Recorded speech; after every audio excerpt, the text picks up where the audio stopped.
So last lecture दे विच असीं discuss कीता सी कि नंबर्स की डैसीमल रिप्रजेंटेशन दो तरह की होती है। या तो डैसीमल हुंदा टर्मिनेटिंग डैसीमल या हुंदा नॉन टर्मिनेटिंग डैसीमल। टर्मिनेटिंग डैसीमल कदों होएगा? अगर डिवीजन करद्या रिमाइंडर जीरो आ जाता, बाकी जीरो आ जाता, डिवीजन करद्या तो उन्हों का डैसीमल किस तरह का होएगा? टर्मिनेटिंग डैसीमल होएगा, शांत दशमलव होएगा। पर अगर डिवीजन करद्या डैसीमल कभी भी जीरो नहीं आता, डिवीजन इस तरह ही कंटीन्यूसली चलती रहती है, तो वह डैसीमल किस तरह का होएगा? नॉन टर्मिनेटिंग, अशांत दशमलव होएगा। फिर तो जो नॉन टर्मिनेटिंग डैसीमल है, अशांत दशमलव, ये अगे फिर दो तरह का होंदा।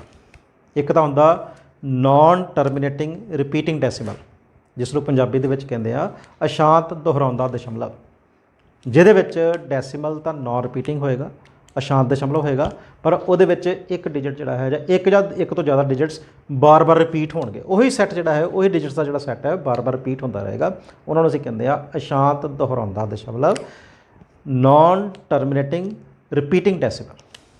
ठीक है।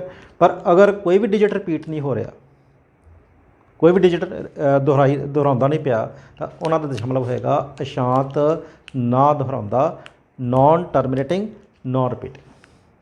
असी फिलहाल अपनी डिस्कशन नॉन टर्मिनेटिंग रिपीटिंग डैसीमल तक ही रखनी है। ठीक है।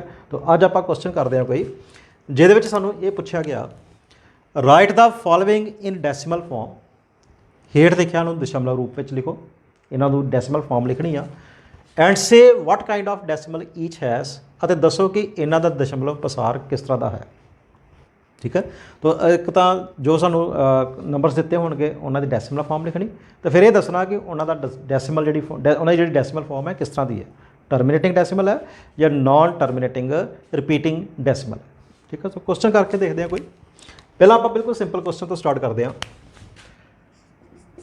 मान लो सानू आ गया क्वेश्चन 36/100, 36/100। तो ये तो छोटे क्लासा भी किया होया।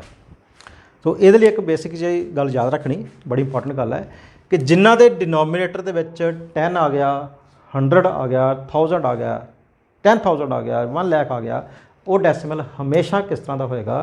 टर्मिनेटिंग डैसीमल होएगा। तो उन्होंने डैसीमल फॉर्म लिखनी बहुत आसान है, ये तुम छोटे क्लासा भी पढ़ी हुई है। उन्होंने डैसीमल फॉर्म डिवाइड करके लिखने की लोड़ नहीं, सीधी लिखी जा सकती है। जिस तरह ही है 36/100 है, यदा आप डैसीमल लिखना, डैसीमल फॉर्म दसनी। तो तुम उपर देखो कि लिखा 36, और नीचे देखो एक दे नाल कितनियां जीरो लगियां, एक दे नाल 2 जीरो लगियां, 1 2 जीरो लगियां। तो तुसी इहदे विच राइट साइड तो स्टार्ट करदे होया 2 डिजिट छड़ के एक डैसीमल लगा देना। एक दे नाल 2 जीरो लगियां, तुसी राइट साइड तो 2 डिजिट छड़ के गिन के 2 डिजिट छड़ के एक डैसीमल लगाना, 1 2 आ डैसीमल लगाता, क्योंकि एक दे नाल 2 जीरो लगियां सी। असीं राइट साइड तो 2 डिजिट्स छड़ के एक डैसीमल लगाता। तो 36/100 का 36/100 की डैसीमल रिप्रजेंटेशन की आई 0.36 सॉरी 0.36। हुण इहदे विच एक काम जरूर करीदा हुंदा कि पॉइंट तो पहला जेकर कोई भी डिजिट ना होवे तो पॉइंट तो पहला तुसीं अपने वालों जीरो लगा सकते हो। पॉइंट तो पहला जीरो तुसीं लिख दिओ जां ना लिख दिओ, उहदे नाल कोई फर्क नहीं पैंदा हुंदा। ठीक है। तो पॉइंट तो पहला जो कोई डिजिट ना होए तो उत्थे तुसीं अपने वालों की लिख सकते हो? जीरो। इस जीरो की कोई सिग्निफिकेंस नहीं है, ये जीरो लिखो या ना लिखो कोई फर्क नहीं पैंदा। इनू तुसीं 0.36 भी पढ़ सकते हो या 0.36 भी पढ़ सकते हो, ये सेम है। ठीक है। होर क्वेश्चन 53/10। तो यदि डैसीमल, यदा डैसीमल 53 उपर लिखा जो भी सीगा। हुण देखो एक दे नाल कितनियां जीरो लगियां, एक दे नाल सिर्फ एक ही जीरो लगी है, इधरों देखिए एक दे नाल एक ही जीरो लगी, तो इको डिजिट छड़ के डैसीमल लगा देना, इको डिजिट छड़ के इत्थे डैसीमल लगाता, ये आया 5.3। तो 53/10 का डैसीमल की है 5.3, 5.3। तो मैं पहला भी दस के हटिया कि जिन्हों के डिनोमीनेटर के 100 है या 10 है, वो या 1000 है, वो डैसीमल हमेशा किस तरह का होना? टर्मिनेटिंग डैसीमल होना। सो ये टर्मिनेटिंग डैसीमल है, टर्मिनेटिंग डैसीमल। होर एक कर लेने 379/1000, 379/1000। तो 379 ऊपर जो भी है लिख दिता। एक दे नाल जीरोज काउंट करो, 1 2 3। तो इधरों 3 डिजिट छड़ने, 1 2 3। 3 डिजिट छड्डन तो बाद असीं डेसिमल लगाना, तो आया 0.379। तो पॉइंट तो पहला कुछ भी नहीं है, इस करके तुसीं पॉइंट तो पहला 0 लगा सकते हो। तो 0.379 ये इज द डेसिमल रिप्रजेंटेशन है। ठीक है, ये तो ईजी सीगे। इन्हां च सानू जिन्हां दे विच डिनोमीनेटर च 10 लगा जां 100 लगा जां 1000 लगा जां 10 का कोई होर मल्टीपल लगा, तो उन्हां दी डेसिमल नू रिप्रजेंट करन दे लई डिवाइड करके देखण दी कोई लोड़ नहीं है, वो सीधा डेसिमल दे विच लिखे जाते हैं। मान लो हुण क्वेश्चन आ गया, सानू क्वेश्चन आ गया 9/4।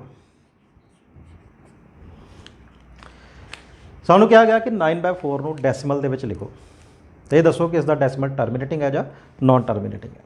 तो पहला तो आप 9/4 नू डेसिमल च लिखते हैं, तो 9 नू 4 नाल डिवाइड करना,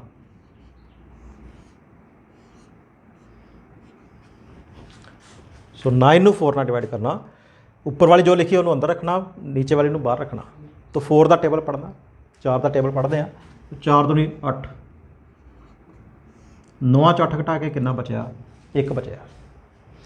उपरों कोई भी डिजिट नीचे उतारन लई नहीं बचया, तो तुसीं हुण इत्थे डेसिमल लगाना, जिद्दां इत्थे डेसिमल लगाना 1 0 इत्थे उतार लेना। तो 4 का टेबल फिर पढ़ना, और 10 तो वधना नहीं चाहिए। तो 4 दूनी 8, तो 10 चों 8 घटा के कितना बच गया, 2 बच गया। 2 4 दे नाल डिवाइड नहीं होंदा, तो हाले तक डिवीजन भी खत्म नहीं हुई। तो फिर की करना, 2 4 दे नाल डिवाइड नहीं होंदा, इत्थे 0 उतार लेने। तो 4 का टेबल आप 20 तक पढ़ना, 4 5 20, तो 20 के 20 घटा के कितना बचया, 0 बचया। तो हुण असीं देखते हैं कि इत्थे रिमाइंडर 0 आ गया। जो रिमाइंडर 0 आ गया, इट मीनस साडी डिवीजन खत्म है, टर्मिनेट हो गई। तो 9/4 का फिर डेसिमल की आया 2.25, 2.25 ये इस दी डेसिमल रिप्रजेंटेशन है। 9/4 नू डेसिमल दे विच किस तरह लिखांगे, 2.25 लिखांगे। हुण ये डेसिमल टर्मिनेटिंग है या नॉन टर्मिनेटिंग, तो टर्मिनेटिंग ही है। रिमाइंडर कितना बचता पाया, 0 बचता पाया, इट मीन इसका डेसिमल किस तरह का होएगा, फिर टर्मिनेटिंग होएगा, टर्मिनेटिंग डेसिमल। ठीक है, सो होर कोई क्वेश्चन करते हैं।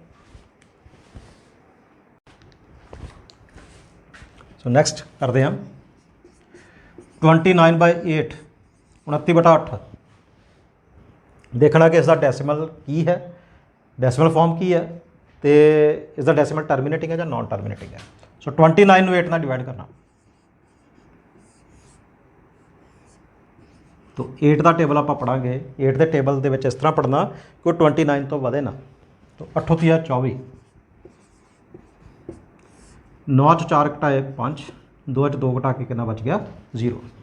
हुण उपरों कोई भी संख्या, कोई भी नंबर नीचे उतारन वाला नहीं बचया। हुण तुसीं इत्थे डेसिमल लगाना, डेसिमल लगाउंदिआं सार ही इत्थे आपां 0 नोट कर लैनी। तो 8 का टेबल फिर पढ़ांगे, वो 50 तो नहीं ज़्यादा वधन देना। तो 8 का टेबल असीं जो पढ़ांगे तो यह आएगा 8 6 48।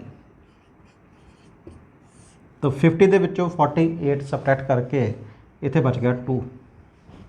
ठीक है, हुण 2 8 दे नाल तां डिवाइड नहीं होंदा, तो रिमाइंडर भी हले तक 0 नहीं बनया।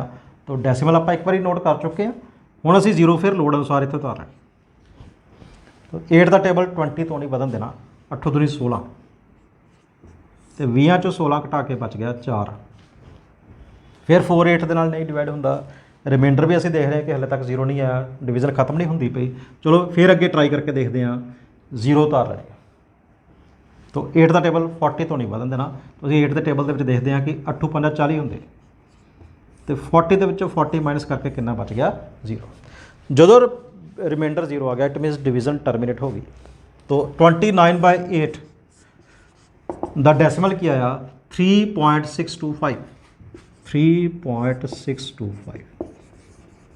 तो 29/8 में जो तुम डेसिमल के लिखोगे तो वह आंसर की है 3.625। हुण डेसिमल ये टर्मिनेटिंग है या नॉन टर्मिनेटिंग है, तो वो टर्मिनेटिंग तो होएगा जो रिमाइंडर 0 है। देखो रिमाइंडर 0 है ना ये, तो रिमाइंडर 0 है, इट मीनस इस द डेसिमल किस तरह का है, टर्मिनेटिंग डेसिमल। ठीक है, तो होर कोई क्वेश्चन करते हैं एक कर लेने, क्वेश्चन कर लेने 4/5, 4/5, 4 नू 5 नाल डिवाइड करना, डिवाइड करके दसना कि डेसिमल च कितना आएगा। 4 ਨੂੰ 5 ਨਾਲ ਡਿਵਾਈਡ ਕਰਨਾ, तो 4 ਨੂੰ 5 ਨਾਲ ਡਿਵਾਈਡ ਕਰਨਾ हो सकता डिवाइड? नहीं हो सकता, क्योंकि 4 छोटा है 5 ਵੱਡਾ है, तो 4 छोटा है 5 ਵੱਡਾ है, इस करके 4 5 ਨਾਲ डिवाइड नहीं होता। 4 ਨੂੰ 5 ਨਾਲ ਅਸੀਂ डिवाइड नहीं कर सकते, तो ਅਸੀਂ देखिया कि 4 ਨੂੰ 5 ਨਾਲ नहीं डिवाइड कर सकते, तो फिर की करना, स्टार्टिंग 'ਚ डेसिमल लगा देना। जिद्दां ही तुसीं डेसिमल लगाना, इत्थे आपां एक 0 नोट कर लेनी, ठीक है। ਅਸੀਂ ਇਹ देखिया कि 4 5 ਨਾਲ डिवाइड नहीं सी ਹੁੰਦਾ, तो इस करके स्टार्टिंग 'ਚ डेसिमल लगाने की लोड़ पै गई। जिद्दां ही तुसीं इत्थे डेसिमल लगाना, ਇੱਥੇ ਅਸੀਂ 0 ਆਪਣੇ ਵੱਲੋਂ ਨੋਟ ਕਰ ਦੇਣੀ। ਹੁਣ ਇੱਥੇ ਕਿੰਨਾ ਬਣ ਗਿਆ? 40 ਬਣ ਗਿਆ। ਹੁਣ ਦੇਖੋ 44 5 ਦੇ ਨਾਲ ਡਿਵਾਈਡ ਹੋ ਜਾਣਾ, ਤਾਂ 5 ਦਾ ਟੇਬਲ ਪੜ੍ਹਦੇ ਆ, ਤਾਂ 5 ਦਾ ਟੇਬਲ ਜਦੋਂ ਅਸੀਂ ਪੜ੍ਹਦੇ ਆ ਅਸੀਂ ਦੇਖਦੇ ਆ ਕਿ 5 8 40 ਹੁੰਦੇ, ਤੇ 40 ਦੇ ਵਿੱਚੋਂ 40 ਮਾਈਨਸ ਕਰਕੇ ਕਿੰਨਾ ਬਚ ਗਿਆ? 0 ਬਚ ਗਿਆ, ਠੀਕ ਹੈ। ਡਿਵੀਜ਼ਨ ਖਤਮ, ਜਦੋਂ ਰਿਮਾਈਂਡਰ 0 ਆ ਗਿਆ ਡਿਵੀਜ਼ਨ ਖਤਮ। ਇਹਦਾ ਮਤਲਬ 4/5 ਦਾ ਡੈਸੀਮਲ ਫਾਰਮ ਕੀ ਆਇਆ? 4/5 ਦੀ ਡੈਸੀਮਲ ਕੀ ਆਈ? 0.8। तो ये पॉइंट तो पहला तुसीं देखते पे कुछ नहीं है, कोई डिजिट नहीं है। तो मैं पहला भी दसिया कि पॉइंट तो पहला जेकर कोई डिजिट ना होए तो तुसीं उत्थे हमेशा की लगा दिया करना? 0 लगा देना। तो इनू तुसीं 0.8 भी पढ़ सकते हो, या कला 0.8 भी पढ़ सकते हो, ठीक है। तो पॉइंट तो पहला जे कली 0 लगी ना, तो वो कोई सिग्निफिकेंस नहीं है, पर पॉइंट तो पहला 0 लगा दी होंगी है। ये 0.8 या 0.8, ठीक है। तो क्योंकि ये रिमाइंडर 0 आ गया, डिवीजन टर्मीनेट हो गई है, इस करके डेसिमल किस तरह का होएगा?